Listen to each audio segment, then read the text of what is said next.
the Auto Gear Auto Nation truck over there, the 2019 Chevy Colorado. There's hashtags all over the truck, and you can share those with your the Shell SEMA team officially revealed their Green Hornet Shelby Mustang. You can get a little peek of it behind me there. We're going to give you more information. The press conference starts here in just a minute, so everybody stay tuned. Behind the efficient dragster, which is also cool. It's the one that she wanted just recently. She brought it to the track, and then she brought it out here to hang out with us, to find folks here. Well, at SEMA 2019 in Las Vegas. When you're taking pictures of everything around here, share the hashtag Shell at SEMA. Hashtag Shell at SEMA. We may even share your social media stuff on our social media stuff to make everybody internet famous. Here's my partner in crime, Jeff Allen. How's everybody doing, ladies and gentlemen? It's day 3 of SEMA. How's everybody doing out here today?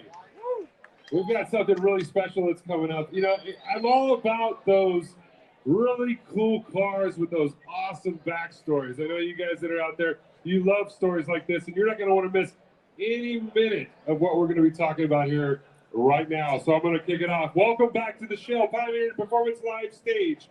Partnerships are the cornerstone of Shell's commitment to their customers, and we're excited to celebrate the commitment with all of you today as we continue to push the limits and drive innovation. To explore Pennzoil's relationship with the legendary auction house Barrett-Jackson, please help me welcome to the stage Patty Lanning, Vice President of North America Marketing. Hey, Jeff. How are you, Patty? Good, are you ready for this? I am ready. I am so excited to hear more about this car. I can't wait. I can't wait to share it with you guys. All right, without further ado, the legendary Craig Jackson, CEO of Barrett-Jackson. Welcome to the Shell Pioneer Performance stage. I want you guys right up here because I want everybody to feel like up close and personal as we get talking about this car, because I think it's so much of a big part of history, and I'm so excited to share that with all you media folks out here. So welcome, Patty. Welcome, Craig. This is a great honor once again to share the stage with both of you. I'm pumped, as I said, to hear more about this car. Why don't you share with us, Patty, what brings us to the Shell Pioneering Performance stage today? Thanks, Jeff, and it's always fun to have you in Flat 12 here supporting us at the SEMA show. And we're really excited today because we've had a long-standing relationship with Barrett-Jackson.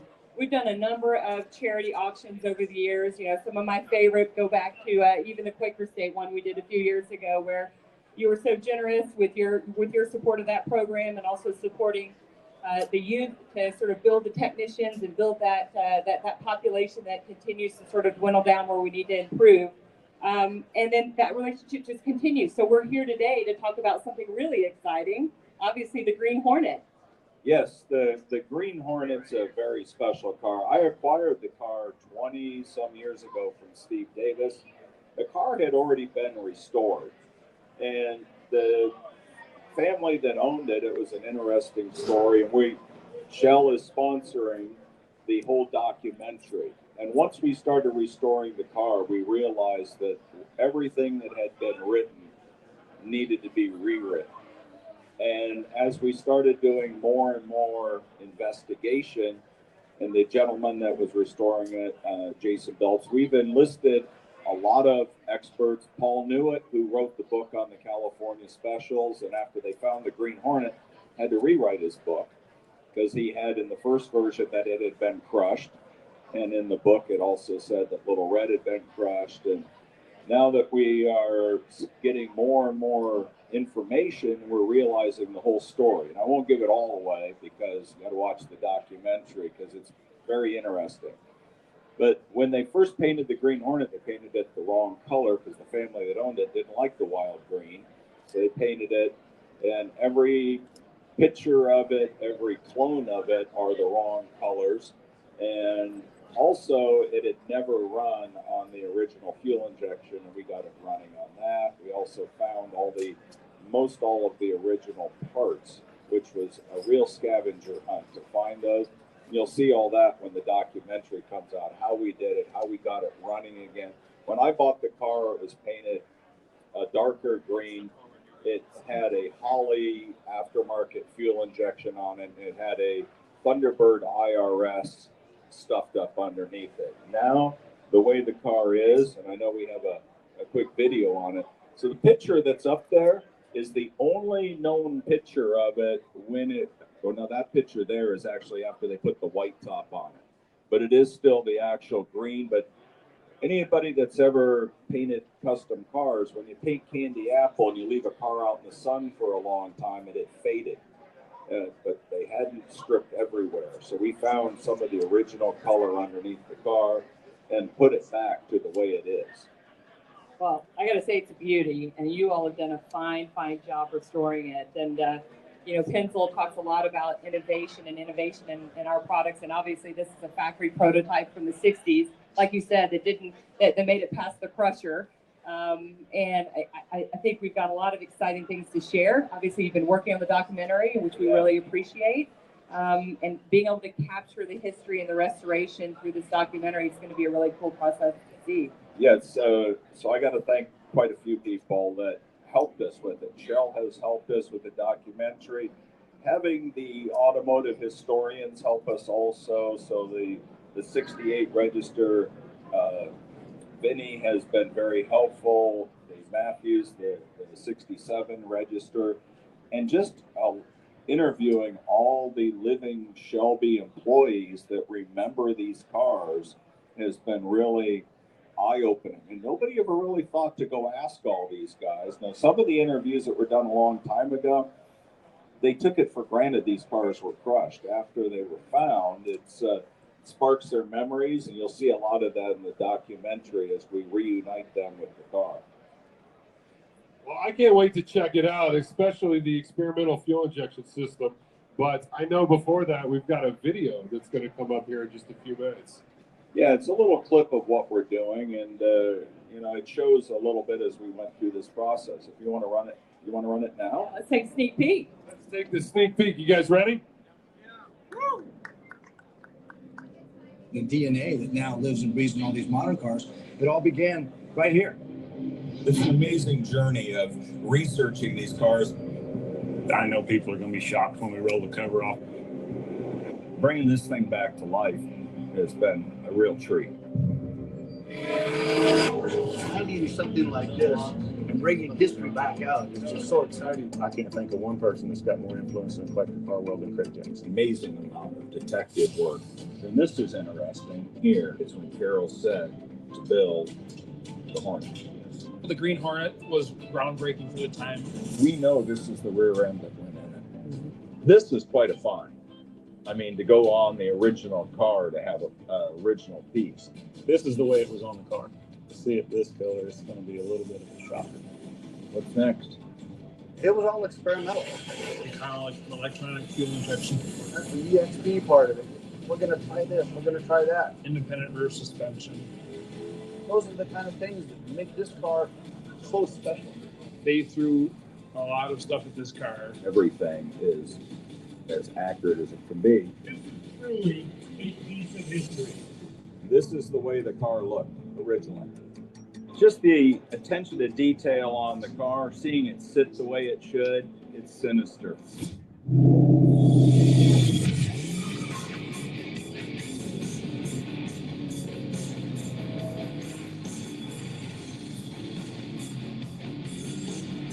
I don't think I've ever enjoyed watching somebody do burnout so much. It's great.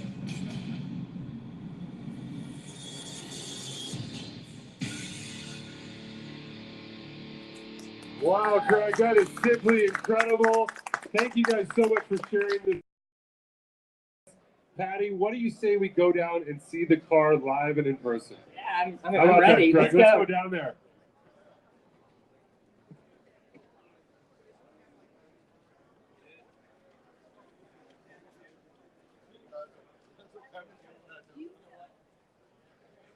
So as you can see, it is painted this wild color.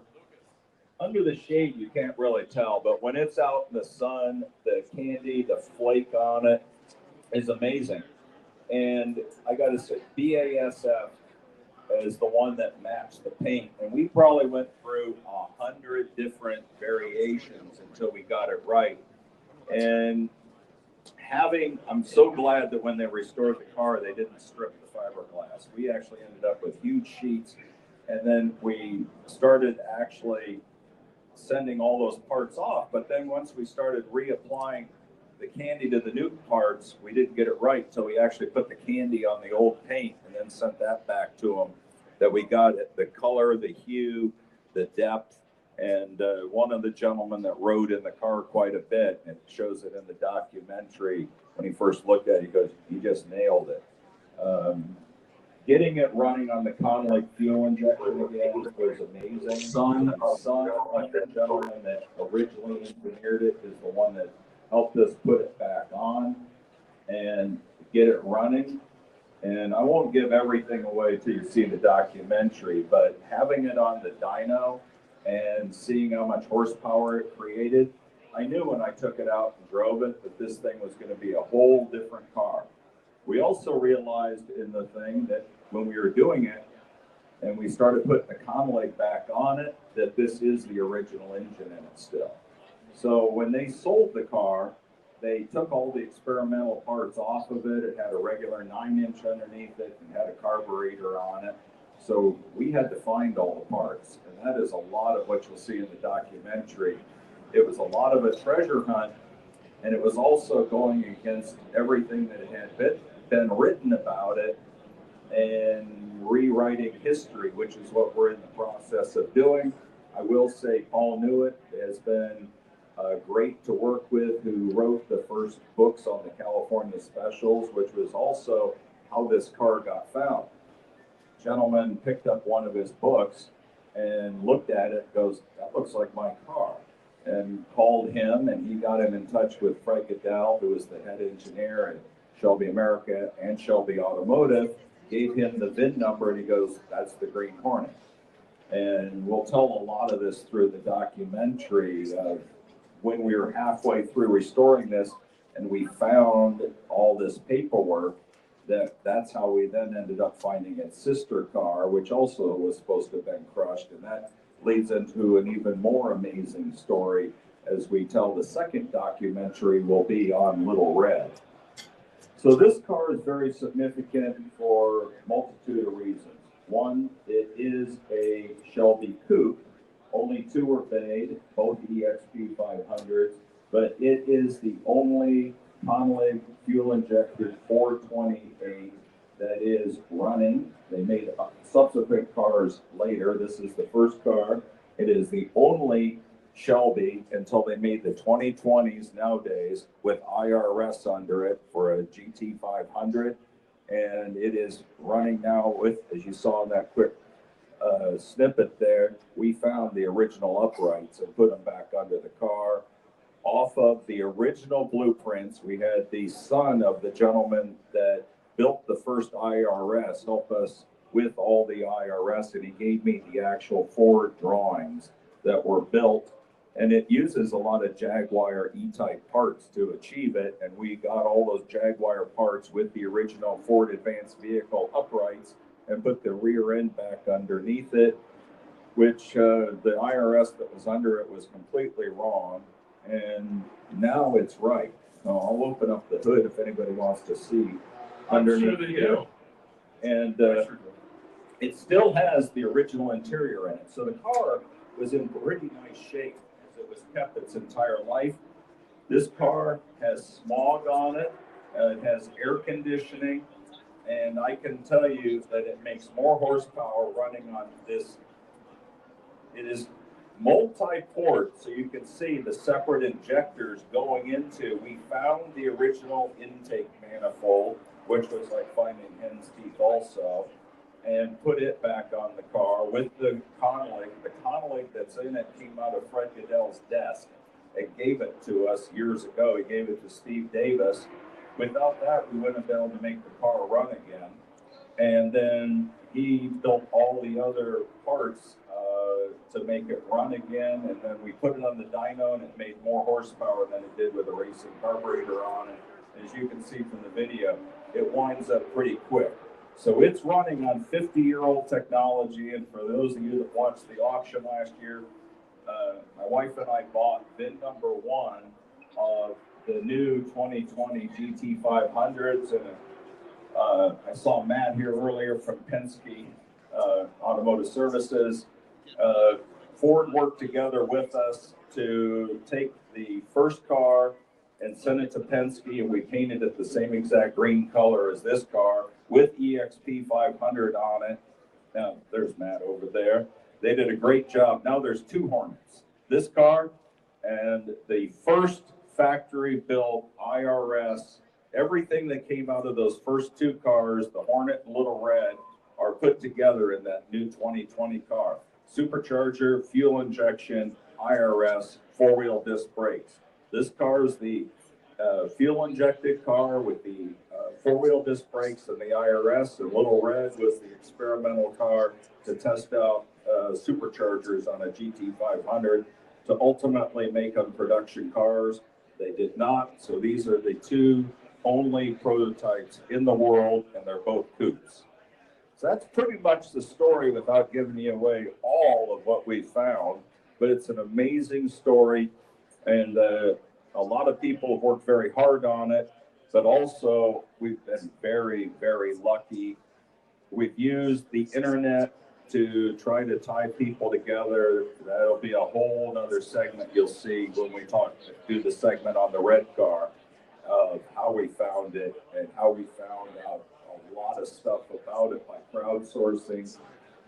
These were the first cars that have ever really used crowdsourcing and using the internet.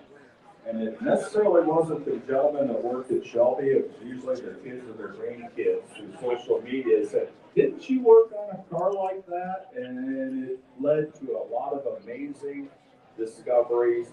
If we hadn't have done it now, I think a lot of the history would have been lost forever.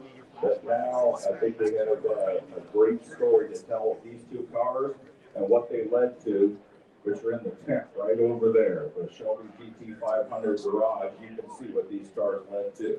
So with that, if anybody has any questions, be willing to answer them. Sure.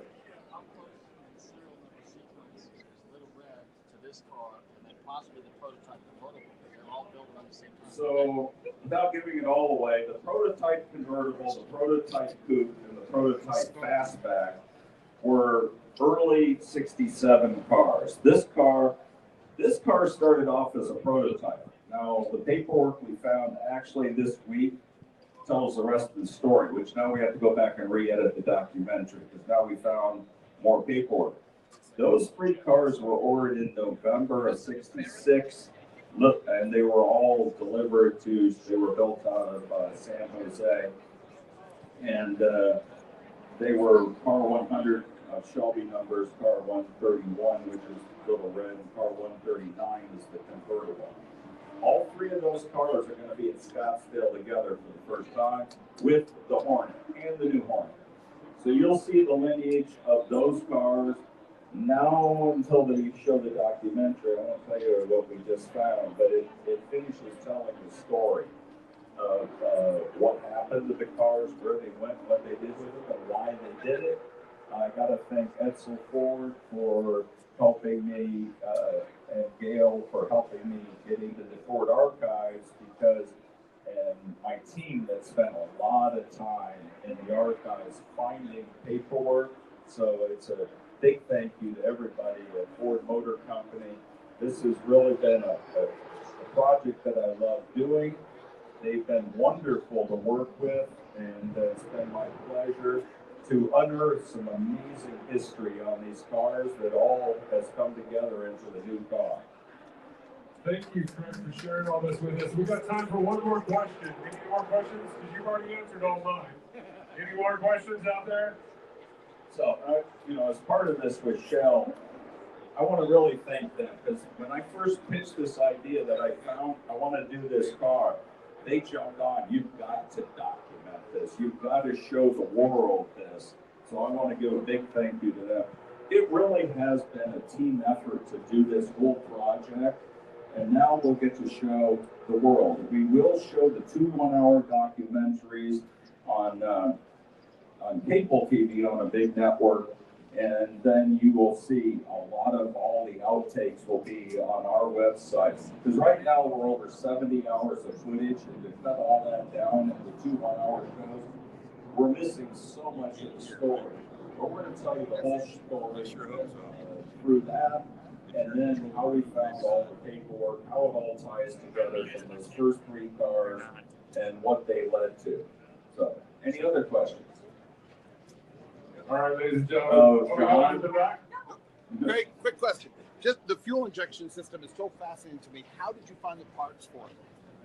So the question was, how did we find the parts? Well, I had the throttle body, and started with, I got to thank Brian Stiles, who owns the convertible. When I was at his collection, he said, you should contact this gentleman. He wants to get one of the conflicts running. That was Pete Disher. I contacted him, and I said, well, I have some of the parts. You have some of the parts.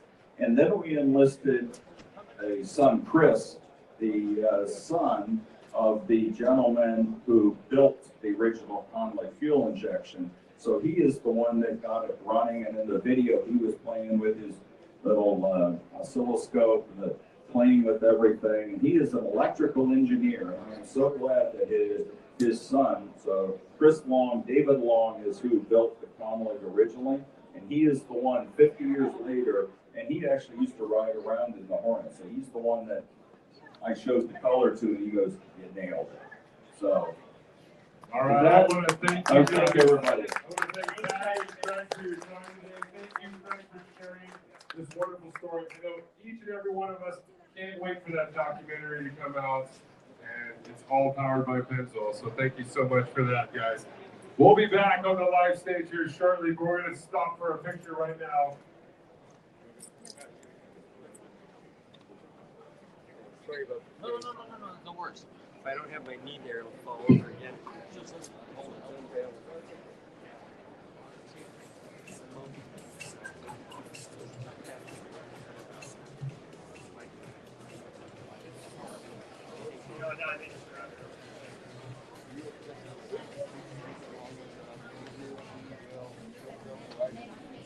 Oh, remember you can't turn it. All right, we're going to go to the front and do what we're going to do in the front.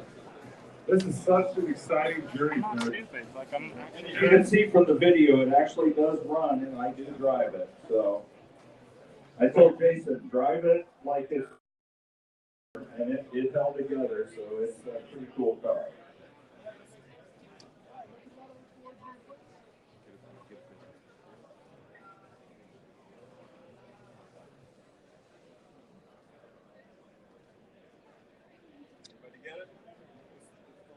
All right, ladies and gentlemen, thank you so much for spending so much time with us today to learn so much about this very special car. That's what is so exciting about the folks in Shell Lubricants Americas. How about They're that? so passionate about what I love, the automotive industry, and the cars with a great backstory. Yeah. Before you leave,